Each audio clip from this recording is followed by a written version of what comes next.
This exercise is for the beginning people, like যারা প্রথমে guitar বাজাতে চাইছো, জাস্ট ফর 1 মাস 2 মাস 3 মাস 4 মাস শিখছো, কিন্তু হচ্ছে না, ঠিকঠাক মতো গিটার বাজাতে পারছি না, কর্ড বাজাতে পারছি না, বা কোনো কিছুই ঠিকমতো হচ্ছে না। This is for you people. আচ্ছা, অ্যাট ফার্স্ট যেটা আমরা ইনিশিয়ালি অনেকেই ভুল করে ফেলি, সেটা হচ্ছে কর্ড, বা যখন কাউকে দেখছি গিটার বাজাতে, আমিও চাইছি যে এভাবে আমিও বাজাবো, লাইক, বাট এটা হচ্ছে না। কেউ এরকম বাজাচ্ছে, আমি এরকম বাজাতে পারছি না। সো ফর দ্যাট, যে কোনো কর্ড ধরো, তোমরা দেখেছো যে সি মেজর কী করে ধরতে হয় সেটা জানো, বাট তুমি নিজে বাজাতে পারছো না। ফর দ্যাট প্রথমে আমরা ডান হাতকে ইউজ করবই না, বা হাত অনলি ধরবো, সি মেজর ধরলাম।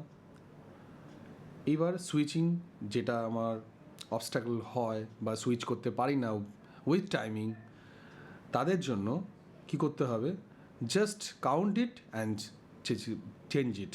কাউন্ট করো, সুইচ টু অ্যানাদার কর্ড। এখানে আমি সি আর জি দেখাচ্ছি। সি 1 2 3 জি 1 2 3 1 2 3 4 1 2 3 4 1 2 3 4 1 2 3 4। এটা যখন হয়ে যাবে, দেন 1 2 3 4 1 2 3 4 1 2 3 4 1 2 3 4। নাও যখন এটাও হয়ে যাবে, তখন 1 2 3 4 1 2 3 4 1 2 3 4 1 2 3 4। সো এটা প্রসেস। প্লিজ এইভাবে তোমরা চেষ্টা করো। আমি আরও ভিডিও নিয়ে আসবো। অ্যান্ড কমেন্ট করো যদি তোমাদের কোনো কিছু জানতে ইচ্ছা হয় regarding playing guitar. Thank you so much.